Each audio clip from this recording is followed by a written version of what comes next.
Hello students, how are you all? I hope you all are fine.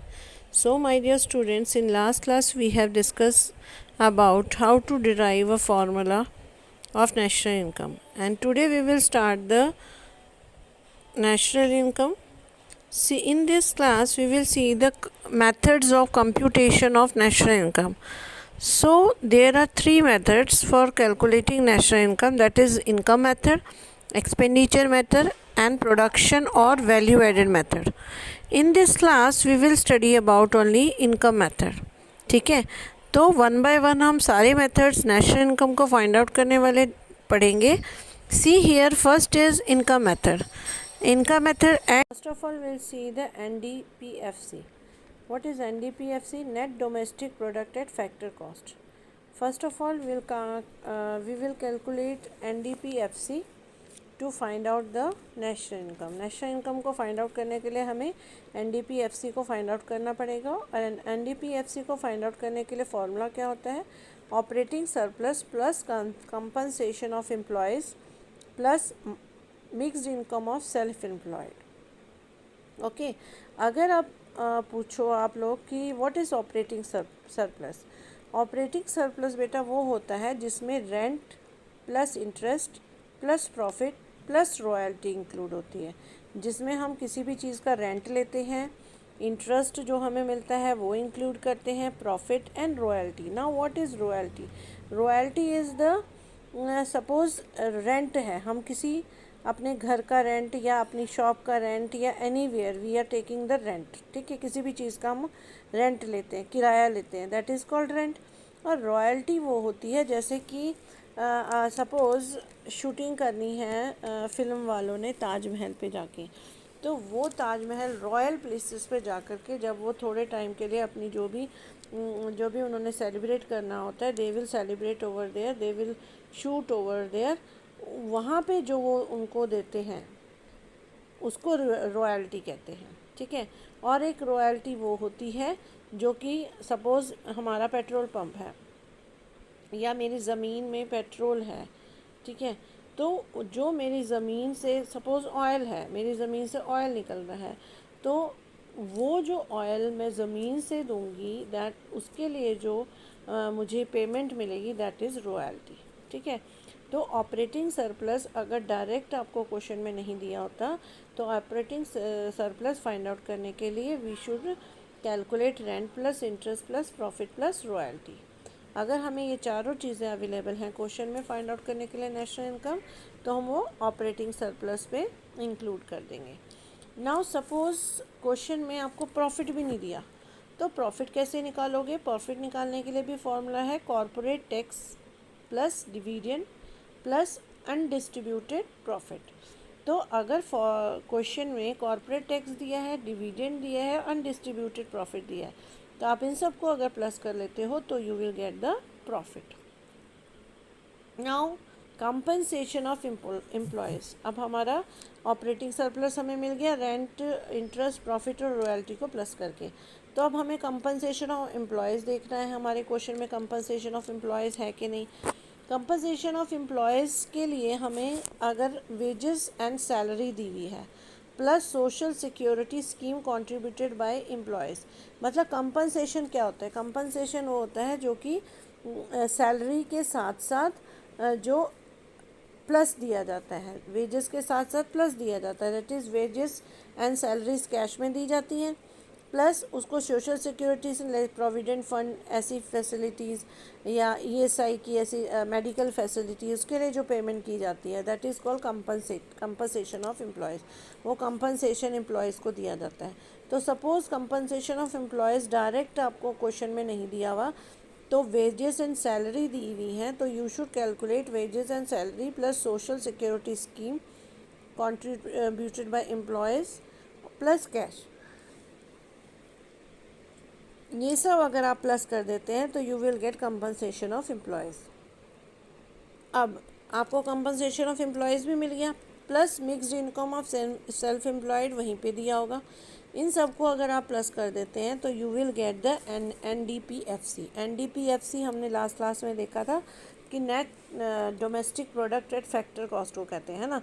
तो net domestic product factor cost है क्या, domestic income. ठीक है, अब हमारे पास क्या है, अब सपोज हमें नेशनल इनकम फाइंड आउट करनी है, तो जो फाइंड आउट करना होता है उसको हम कहाँ लिखते हैं, लेफ्ट में। तो NNPFC we should write it at the left is equal to जो हमें मिल गया है NDPFC वी गॉट इट, तो NDPFC we should kept it right side plus. अब वैसे ही जैसे मैंने कल फॉर्मूला आपको पिछली बार डिराइव करने के लिए बोला था, वैसे ही आप डिराइव करके देखेंगे कि n कॉमन है, फिर n is equal to D है ना, n इज इक्वल टू मतलब net plus domestic, net is equal to domestic plus NFIA। तो NFIA को हम प्लस कर देंगे तो we will get the formula, will derive the formula. And अगर हमें NNPFC फाइंड आउट करना है, हमारे पास NDPFC है, तो हम क्या करेंगे, NF प्लस NFIA को प्लस कर देंगे। अब इसको अगर हम फिर से अगर रिवाइज करें तो see here through the flow chart, national income is divided into 3। National income को हम कैसे डिवाइड करते हैं, operating surplus, compensation of employees and mixed income में। अब ऑपरेटिंग सरप्लस में क्या चार चीज़ें होती हैं जो ऑपरेटिंग सरप्लस में हमें चाहिए होती है, rent, interest, profit plus royalty. ये मैंने आपको फ्लो चार्ट के थ्रू बताया ही है, rent plus interest plus profit plus royalty. अब हम कंपनसेशन ऑफ एम्प्लॉयज़ पे अगर जाते हैं तो see here compensation of employees भी टू टाइप से है, that is wages and salaries. ठीक है, वेजेस एंड सैलरीज को भी टू टाइप से दिया जाता है, कैश और काइंड में। ठीक है, और वेजेस कंपनसेशन कैसे दिया है, social security scheme contributed by the employer, जो स्कीम उन्होंने निकाली है, लाइक प्रोविडेंट फंड देना है, उन्होंने मेडिकल फैसिलिटीज़ देनी है और other legal facility they want to give, that comes under the compensation of employees. और मिक्स्ड इनकम हमें गिवन ही होगी। ठीक है, सो आफ्टर अगर ये सारी चीज़ें हम प्लस कर देते हैं तो we will get NNPFC means net national product at factor cost, means national income हमें मिल जाएगी। सो लेट्स सी, अभी आपको आई थिंक 50% 40% कुछ समझ में आया होगा। जब हम क्वेश्चन करेंगे तो आई थिंक ये आपको थोड़ा क्लियर हो जाएगा। तो see here the question which has came on 2018 CBSE exam, 2018 के CBSE एग्ज़ाम में आया हुआ क्वेश्चन है, calculate net national product at market price, gross domestic product at factor cost. हमें कैलकुलेट करने के लिए NNPMP बोला गया है and gross domestic means GDPFC बोला गया है। तो अब हम क्या करेंगे, first of all we will calculate the NDPFC। हम NDPFC को कैलकुलेट करेंगे पहले, सबसे पहले जब हम NDPFC, हर जगह हम NDPFC को कैलकुलेट करेंगे, फिर उसमें वही फॉर्मूला हमने लगाया, ऑपरेटिंग सरप्लस पर compensation of employees plus mixed income. अब ऑपरेटिंग सरप्लस डायरेक्ट हमें नहीं दे रखा, तो ऑपरेटिंग सरप्लस का फॉर्मूला क्या बताया था मैंने, rent plus interest plus profit plus royalty. ठीक है, रेंट एंड इंटरेस्ट हमें दे रखा है, rent is interest is given 6000। फिर प्रॉफिट जो है हमें प्रॉफिट नहीं दिया गया। अब प्रॉफिट फाइंड आउट करने के लिए भी कुछ फॉर्मूला मैंने बताया था, डेट इज़ कॉर्पोरेट टेस्ट प्लस डिविडेंड प्लस यूपी। अब यूपी क्या था, यूपी का फुल फॉर्म क्या था, अनडिस्ट्रीब्यूटेड प्रॉफिट। सो कॉर्पोरेट टेस्ट 120, डिविडेंड 80 एंड अनडिस्ट्रीब्यूटेड प्रॉफिट 400 है। इन सबको हमने प्लस कर दिया तो हमें प्रॉफिट मिल गया 600। अब रॉयल्टी यहाँ पे कोई नहीं दी गई है तो दैट इज़ ज़ीरो। तो वी विल गेट हियर ऑपरेटिंग सरप्लस 6600 करोड़। हमें ऑपरेटिंग सरप्लस मिल गया 6600 करोड़। तो अब हमें ऑपरेटिंग सरप्लस में हमने यहाँ लिख दिया 6600 करोड़। ठीक है, प्लस कंपनसेशन ऑफ एम्प्लॉयज़। अब कंपनसेशन ऑफ एम्प्लॉयज़ भी डायरेक्ट नहीं दिया हुआ, तो कंपनसेशन ऑफ एम्प्लॉयज़ में क्या आता है, wages and salary plus social security scheme controlled by employer. Wages and salaries जो हैं, अब वेजेस एंड सैलरीज कितनी है, 1800 दे रखी है। सोशल सिक्योरिटी स्कीम वाला भी दे रखा है, that is 200। 1800 plus 200 is equal to 2000। तो अब ये 2000 करोड़ भी हम यहाँ पे लिख देंगे COE की जगह, कंपनसेशन ऑफ एम्प्लॉयज़ की जगह। Mixed income is given to us, mixed income direct हमें दी गई है 1000। तो अब इन सबको हम अगर प्लस कर देते हैं we will get the answer 9600 crore. So I think this formula is very much clear to you how to find out the NNPFC. Now what we will do, now we will find out NNPMP, अब net national product at market price. अब हमें net national product at market price ही निकालने के लिए बोला था, अब वो हम कैसे निकालेंगे, क्योंकि जो हमें गिवन होता है we should write at right side, उसको हम राइट साइड में लिखते हैं। NDPFC को हम राइट साइड में लिख दिया, जो फाइंड आउट करना है उसको NNP MP को हमने लेफ्ट में लिखा। अब हमें NDPFC मिल गया है तो वी शुड राइट 9600 NDPFC। अब हम फॉर्मूला डिराइव करते हैं तो n दोनों कॉमन है, n is equal to D means net is equal to D plus NFIA हमने कर दिया, वो आप फार्मूला बेसिक फार्मूलाज में जाके देख लीजिए। अब यहाँ BP कॉमन हो गया तो market price is equal two factor cost plus NIT।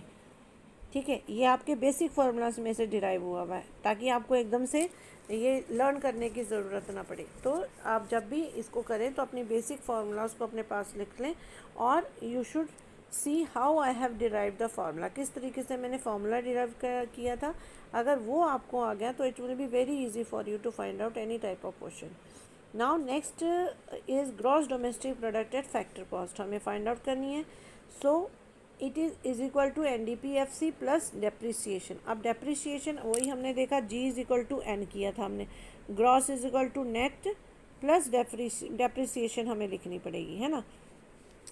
तो डेप्रिसिएशन हमने यहाँ पे लिख दिया, तो 9600 हमें national domestic product at factor cost मिली है, मीन्स डोमेस्टिक इनकम मिली है, प्लस डेप्रिसिएशन अगर वहाँ पे नहीं लिखा हुआ, वहाँ पे अगर कंजम्पशन ऑफ फिक्स कैपिटल लिखा है तो that is also a depreciation. तो it is 50, our answer is 9650 crore.